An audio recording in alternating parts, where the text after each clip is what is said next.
ายดีป้าลุงนี่สบายดีป้าลุงนี่น้ำเบาเขียวเบิ่งอยู่ได้น้ำเบาเขียวสบายดีน้ำเบาเขียว สบายดี ประโจมมาลินน้ำพี่น้องสบายดีเด้อ สบายดีเด้อ เฮ็ดข้าวเที่ยง มาเบิ่งน้ำซุปเห็ดข้าวเที่ยง ก็ใจเด้อสบายดีก็ใจ โมเห็นประโจมกระโดดเนาะ ประโจมมาอันนั้นพี่น้องมาเอาแกนคูน มา สุกโลมาอย่างมา มาทุกครับ มา เดือนหู้ มาทางโคกโอ้มาทางนี้ยันรถหลายเนาะรถหลายมาทางโคกลัดมาทางทุ่งหน้าพี่น้อง ที่ได้ไปที่ เอ ไหน อ ได้แต่ มีทางลัดนำบ่ทาง มี นี้ ทางลัดเอาแก่นคูนเอาเมื่อไว้บ่เดี๋ยวเมื่อทากเอาบ่ เมื่อทักกลับ เอาเมื่อทางกาบเดี๋ยวเมื่อทากเอามักแห้งพี่น้องเคี้ยวมากค่ะ เดี๋ยวให้น้องชายเห็นแล้วเอาแบกใส่โลให้ ถามเพื่อนว่า มันแห้งครับ นี่ กินซีดย่ำซีดนี่ได้บ่ย่ำบ่ได้สิจับน้ำบัดแก่นคูนแข็งๆนะเคี้ยวได้พี่น้องผู้ ของ เฒ่า มักของมัก ของมักเคี้ยวได้อยู่เนาะหมากเนาะโอ้หมากอะไรเคี้ยวได้ค่ะพี่น้องผู้เฒ่ามักได้เคี้ยวหมาก ตายเศร้านี่บ้า มื้อเช้านี่4 โมงเช้า ตายเดียว เอาไปตายผู้เดียวแล้วแหละ อุ้ยมึงมีไปเบิกบ่จ้ะ เอ้ากระทเงินกับเจ้า ลูก เบิ้ เรา ง มาแล้ว ลูกเรามาจากกรุงเทพแล้ว ใครหรอกเขาจะไปที่ งงว่าตายผู้เดียว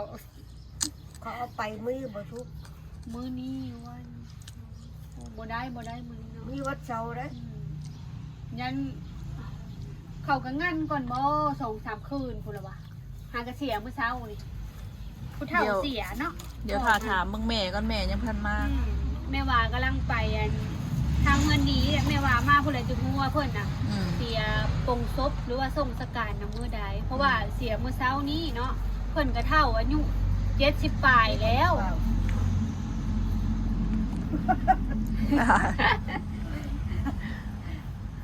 เปิดกันหยอกหลานพี่น้อง เฮาเฒ่าแล้วบ่เฮาเฒ่าแล้วบ่พอเอาผัวละ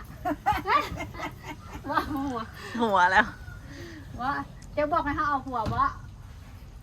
ฮะ ให้เอาแล้วบ่อนุญาตแล้วบ่ถามเพิ่นดู ให้เขาเอาผัวแล้วบ่บัดนี้เขาใหญ่แล้วบ่นี่เท่าละ อ่านว่าสิเอารีวิวยังให้เอาอันนี้ ยังบ่ได้เอาเจ้าสิมาไหวอยู่บ่ล่ะมาผูกแขนมาไหวบ่ดอกเข้าสิมาอยู่บ่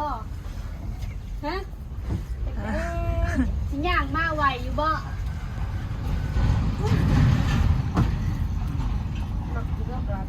เราหาก็เคยเห็นบ่จ้ะหาก็เคยเห็นบ่ เล่นบ่อย หาก็เคยเห็นบ่ หาก็เคยเห็นแล้ว บ่ได้เสียเอาแก่บ่ดอก เก๋บ่แล้วว่าจ้ะ จะกว่าได้สิเอาแก่บ่แล้วบัดนี้สิเฒ่าก่อนแล้วบัด ตัวอายุเท่าโพด เฒ่าบ่ติ อายุเศร้าอายุเศร้า30 20แล้ว ห่าเฒ่าโพดว่าซั่นสุดโตนี่เอาเฒ่าโพ แล้ว ด ได้ลูกหนึ่งลูกสองสิซับกูแล้วถูกเจ้าเบิ่งน้อง ลูก1ลูก2นะเฒ่าจะเพิ่นแล้วเพิ่นว่าเพราะว่าเฮาเอาผัว อายุ เฒ่า แล้วเศร้าแล้วเอาใจถูกเลย อืม มาลิน แล้ว น้ำ ก็ได้ลูก2-3คนเท่าแล้ว โอ้ได้ลูกแล้วก็ ได้หลาย เฒ่าเนาะ มาลินน้ำลูกน้ำร้านเธอใดท้วงแต่ลูกร้านบอกเอาพัวแล้วแม่เท่าแล้วเท่าแล้ว 15-16เด้อ เจ้าเอาละเจ้ามันเจ้าเอาผัวตอนอายุจักปี ลืมละ เอาก็บ่ได้ลูกได้เต้าเดียว จะคนเราถามเพิ่นลูกค่ะ ลูกเจ้าทั้งเบิดจักคนลูกเจ้า โอ้ได้14คนพู้นแล้ว ป้าพี่น้อง ยังชาย5ไม่ยิงจัง3ตาย4 โอ้อ้าว ได้หลายได้ ส อยู่ ฟุกหากระหูพี่น้องว่าลูกคนเสียหลายคน ได้คุ้มได้เจ้า เสียตั้งแต่พุ่นแหละ เสีย เรายังบ่เกิด น้อยผู้บอก ได้เสียนี่แหละ เพราะว่าตอนนี้ป้าโจมเพิ่นกับอายุอัน70ปลายแล้วได้ อายุเท่าใดแล้วถามเพิ่นดู จื้อบ่ได้ป้าโจมโอ้ยถามเรากับเวกจื้อบ่จ้ะอายุเจ้าจักปีละปีนี้ ไป เจ้าอ่ะจักปีแล้วปีนี้ โอ้60แล้ว60 70แล้ว 70ปลายแล้วเนาะ 75แล้ว 75แล้ว ป้า75แล้วเนาะ 75 76เลยแหละ75นี่ ไปบ่รอดแล้ว คือว่า3 ปีแล้ว75 มันกลัวแล้วว่าซะ ตาก็เบื่อคู่ ตาก็บ่เห็นหูนั่นแหละสับพี่น้องสาวซุกก็เลยเว้าดังน้ำเพิ่นแล้วก็ให้เพิ่นอ่านปากบางเทื่อเพิ่นบ่เข้าใจเพิ่น ตะเก้าเนี่ยว่าได้ยินได้ประเดี๋ยวแม่จ้อยตาก็เบื่อหูมันก็ได้ ที่จริงที่จริงงั้นหัวป้าเพิ่นน่ะขาว หน้าตาจังดี เบิดแล้ว มันจะบ่เห็นหูมูรัดดูเฮือดเขาหมดไฟบัดหัวจับคอ อ่าน อ้าว ตาหัวเขา ตาบ่เห็นหุ่งแล้วเนาะ เขาตายเมื่อวานอัดประตูบ้าง อ่าน เฒ่าแล้วตาบ่เห็นหุ่งแล้ว จับกูเท่า อัน ตากูเวทหูกว่า แต่เก้าหันเพิ่นย้อมผม เดี๋ยวนี้เพิ่นบ่ได้ย้อมละเพิ่นเมื่อยย้อมละผมขาวแล้วเนาะ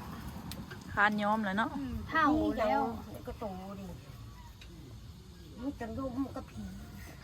มันจะรักนี่ผมเป็นกูว่าบ่ได้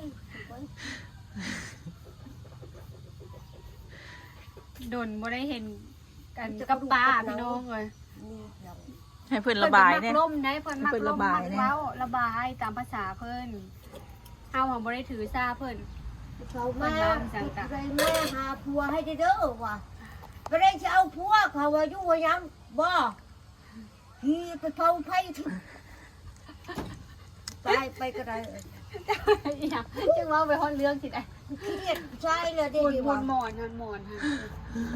หมุนกระเป๋าบ่ บ่มักใช่ได้ เอานอนเหย็ดแอวบ่ นอนเย็น นี่ เอ ก็ วย าเงินหัน เราเจ็บเอวเดี๋ยวนี้ หาขายมากขายฮีก็บ่ซื้อดอกมันบ่มีราคาเกิดเว้าสิ่งคิด เว้าใส่อันรันเว้าใส่โอเคลูกสาว เกิดมาบ่ได้จะกินให้ไปตีนมึงอ่ะ คุณพ่อจะเครียดลูกเนาะ โอ้ยได้ผัวสาวหนุ่มเด้ เอาบ่ดิเอาบ่ดิ พูดจักหยอกกันได้ป่ะ นี่ บ่เขาสิเอาจะบ่ทำนี่ เสือเขียว ยังโสดยังโสดนะคะยังโสด เฮ้ยยังเขาว่าเขาสิตีเท่า สร้างว่าเรามาโจมกันเลย มันสิลงไปเรื่อยๆเด้ แม่นเลย นี่ที่เท่าไปเดียวแล้วบัด ก็ นี้ ได้ เอาเท่าได้มูลหลาย เออ พูดจักหยอกเลย นี่ โอ้กระท่านแซ่บเลยเจ้าแจ้วมีอยู่ได้นี่ เข้ามาแล้วหนังย่านกระดูกรัดกับว่าไปมากระชันไปกระชันแหละ เอาอะไรสิ ซอยแล้วนี่นี่ งามอยู่กระใจกระแป้งน้ำแดงแก้มเลยจะไปสิหอมให้เนาะเขาไม่ได้ เออ มันจักเว้าจักว่าเลยนะ เจ้าไปบ่เป็นแล้ว เพิ่นนะ มาจากไรแกคู่ หากระสีเศร้าอันกระดูกทับเส้นนะพี่น้อง แต่เก่าเพิ่นอยากมาดูว่านี่ มีระบบกล่องจ้อย รุ่นอยู่ได้เลยไปลอยเอาเก็บเอาละเสียมือใส่แจ่วบ่เอามือใส่แจ่วบ่กำลังร่น เมื่อเก็บเอามือ มังแตงเอา ไว้ ไว้ แก้วบักเพชร ลาบดำแจ่วมังเพ เขา ชร ชื่ออย่างมาเขาไม่ได้ให้กิน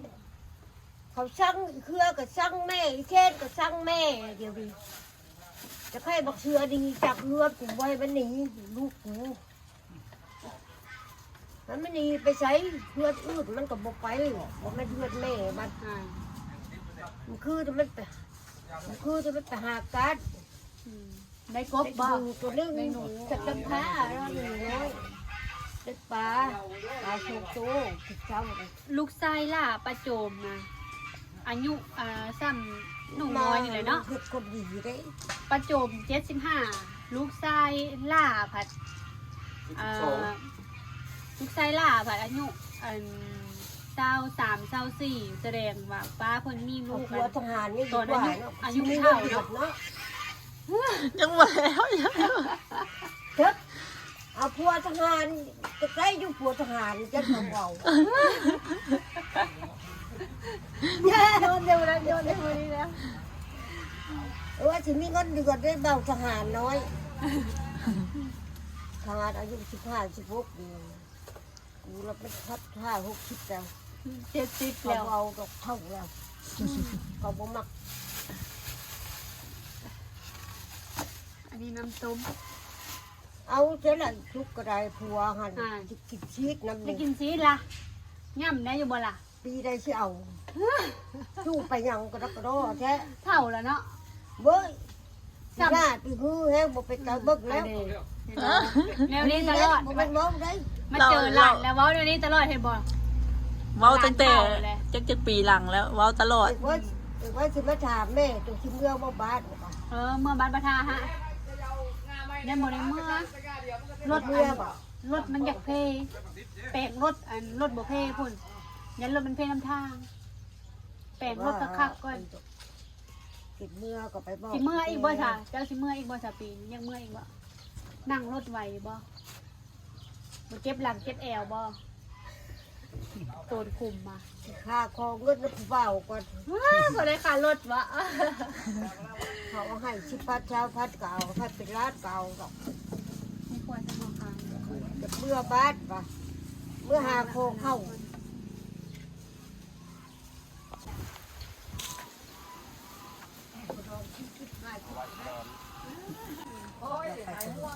เดี๋ยวผ้าดองเขาได้คันผู้บ่าวทหารที่มาขอ สุดหลักสิ นะผ้าดองแท้เพราะ กลัวพี่ให้ จักล่ะหัวใจเองมันบ่ได้คิดจังเลย เบาหยอกปลาเพิ่นเนาะ คิดไปคิดมาแบบมันจะดูได้ อ้าว บาดแบบนี้ เมืองอยู่จังไปสิได้บัดนี้ ไปเลาะ ไม่มาเล ไม่ ย บาดไปบ่พัด เต้มันหล่น โอ้ยมาดิเว้าไปละ ดูไปยังนาน มาลินบ้านประทามาอยู่ลำประทาบ่อยากอยู่บ้านนี้กับมาอยู่ลำประทา สิบแล้วก็จะขับมา ยังแล้วแล้วก็บ่สิบแล้ว เอ้าไม่ไปอยู่ในวัดกินบ่แม่นลาว ก็เล่าเลยอยู่รางวัลนะมาบวชแล้วยังบ่ได้สิบ ไม่อยากลงชาย โอ้เราเป็นเอื้อยของอันประธานเนี่ยเนาะ กูมีเงินกูชิมเมื่อเดียวก็ได้เมื่อจะวัดประนาม ลูกยางคือจะ ให้ สุด เขามาขอเข้ามาท